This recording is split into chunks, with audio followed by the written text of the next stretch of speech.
एक ऐसा वीर मराठा है जिसने मुगलों को इतनी बार हराया कि मुगल इनका नाम सुनते ही कांपते थे। सिर्फ एक बंदा और 20,000 की सेना 8 लाख मुगल सेना पर भारी पड़ रहे थे। दोस्तों, मैं बात कर रहा हूँ छत्रपति संभाजी महाराज की।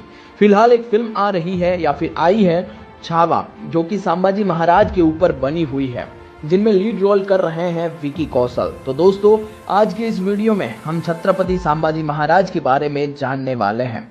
छत्रपति शिवाजी महाराज का बड़ा बेटा संभाजी महाराज, जो 1657 में इनका जन्म होता है और 2 साल की उम्र में ही उनकी माता की मृत्यु हो जाती है और माँ जीजाबाई यानी शिवाजी की माता यानी संभाजी की दादी, वो उनको बड़ा करती है। संभाजी महाराज बचपन से ही इतना खतरनाक थे कि 13 साल की उम्र में 13 से ज्यादा भाषाएं सीख चुके थे। संभाजी महाराज को हॉर्स राइडिंग, तलवारबाजी, तीरंदाजी और बॉडी बिल्डिंग का बहुत ही शौक था। इनको शास्त्र और शस्त्र का भरपूर ज्ञान था। 60 किलो की तलवार लेके सिर्फ 16 साल की उम्र में अपनी पहली जंग लड़ते हैं और जीतते भी हैं। पिता शिवाजी मुगलों के साथ लड़ने में व्यस्त थे तो संभाजी महाराज सिर्फ 19 साल की उम्र में रायगढ़ के किले को संभालना शुरू कर लिया था और उज्जैन के कवि कलश को अपना सलाहकार बनाया था। कवि कलश काफी अद्भुत सलाहकार थे। जब वो 23 साल के थे तो वीर मराठा छत्रपति शिवाजी महाराज का देहांत हो जाता है और सिर्फ 23 साल की उम्र में औरंगजेब का सबसे बड़ा किला यानी औरंगाबाद का किला उसे उखाड़ फेंकते हैं और धन पैसा सब कुछ लूट लेते हैं। औरंगाबाद की इस बड़ी लूट और हार ने औरंगजेब को टेंशन में ला दिया था कि आखिरकार 23 साल का बच्चा ऐसा कैसे कर सकता है।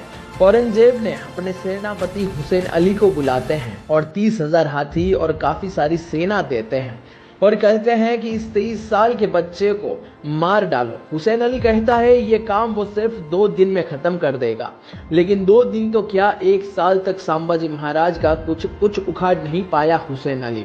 1680, 1681, 1682 में भी अटैक करवाया, लेकिन फिर भी हुसैन अली जीत नहीं पाया। संभाजी महाराज ने 9 साल में करीब 120 लड़ाइयाँ लड़ी, उनमें से एक भी नहीं हारी थी। औरंगजेब एक प्लान बनाता है। वो सोचता है कि उसने पूरा नॉर्थ तो जीत लिया है, सिर्फ साउथ ही बाकी है जीतना, तो क्यों ना साउथ से लेके चारों तरफ से घेरा जाए इस छोटे बच्चे को और बाद में मार दिया जाए। औरंगजेब संभाजी महाराज से 9 साल तक लड़ता रहा, लेकिन संभाजी महाराज ने 9 साल तक औरंगजेब को हराते रहे। औरंगजेब की 8 लाख की सेना संभाजी महाराज और उनकी 20,000 की मराठा सेना का कुछ उखाड़ नहीं पाए। औरंगजेब दिल मिला रहा था क्योंकि वो संभाजी को किसी भी प्रकार से हरा नहीं सकता था, क्योंकि उसका एक सपना था पूरे हिंदुस्तान पर कब्जा करना, पूरे हिंदुस्तान को जीतना, लेकिन वो अब सपना सिर्फ सपना ही रह गया था। लेकिन गजब की बात तो ये थी कि औरंगजेब भी बड़ा गजब का आदमी था, क्योंकि वो इतनी बार हारने के बावजूद भी हार नहीं मान रहा था। उसने एक और षड्यंत्र रचा और एक दिन संभाजी महाराज और उनके साले साहब यानी कि गनोजी सिरके के बीच यानी उनकी पत्नी के भाई, इन दोनों के बीच किसी बात को लेकर अनबन हो जाती है। तो ये बात औरंगजेब को पता चल गई और गनोजी सिरके और औरंगजेब एक दूसरे मिल जाते हैं। एक दिन संभाजी महाराज और कवि कलश गुप्त रास्ते से किसी गुप्त मीटिंग के लिए जाने वाले थे, तो ये बात गनोजी सिरके औरंगजेब को बताता है और औरंगजेब 2000 सैनिकों को भेजता है और उसी गुप्त रास्ते भेजता है जहां संभाजी और कवि कलश गए थे। चारों तरफ से संभाजी महाराज को, कवि कलश को वो 2000 सैनिकों ने घेर लिया था। 8 लाख मुगल सैनिक इनका कुछ उखाड़ नहीं पाए थे, लेकिन 2000 सैनिकों ने इनको हरा लिया था क्योंकि धोखे से पकड़ा गया था। गनोजी सिरके बेईमान हो गया था, अपने ही परिवार के सदस्य ने संभाजी महाराज को धोखा दे दिया था।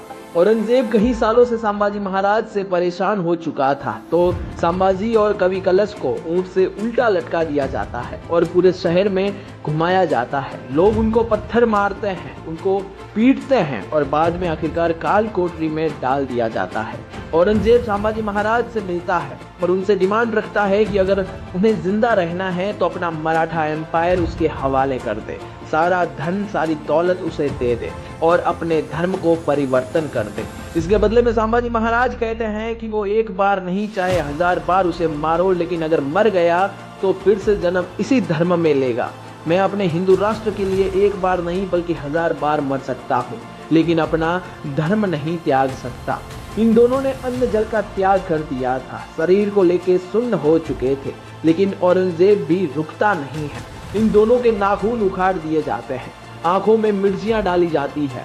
फिर से औरंगजेब पूछता है कि अपना धर्म बदल लो, लेकिन छत्रपति संभाजी महाराज इस बात को लेके राजी नहीं थे। तो औरंगजेब ने इनकी आंखें जला दी थी, लेकिन संभाजी महाराज कुछ बोले तक नहीं कि हमें छोड़ दो। उनके हाथों की उंगलियां काटी गई थी, पांव की भी उंगलियां काट दी गई और हाथ भी काट दिए गए थे, लेकिन संभाजी महाराज हार मानने को राजी नहीं थे। औरंगजेब ने इनकी खाल उतारना चालू करी। फिर पूछा औरंगजेब ने, लेकिन संभाजी महाराज छत्रपति वीर शिवाजी के पुत्र थे, हार क्या होती है वो जानते तक नहीं थे। ये दर्दनाक सिलसिला 40 दिन तक चलता रहा और अंत में औरंगजेब फिर से संभाजी महाराज से मिलने आता है और कहता है कि मैं हार मानता हूँ संभाजी महाराज तेरे आगे। इतना कह के संभाजी महाराज और कवि कलश को औरंगजेब मार देता है और ऐसे मारता है पूरे शरीर के टुकड़े टुकड़े कर देता है और एक नदी के किनारे फेंक देता है। और दोस्तों संभाजी महाराज को वहाँ के लोग, मराठा लोग जो थे, वो उनको घर ले जाते हैं और अपने शरीर को सीलते हैं और बाद में अग्नि संस्कार करते हैं। दोस्तों कुछ समय बाद औरंगजेब भी वहाँ पर मारा जाता है। दोस्तों ये कहानी थी छत्रपति वीर संभाजी महाराज की। तो दोस्तों आप क्या कहना चाहते हैं कमेंट जरूर करें। तो दोस्तों आज के लिए इतना ही, अगले वीडियो में फिर मिलूंगा, तब तक के लिए जय हिंद।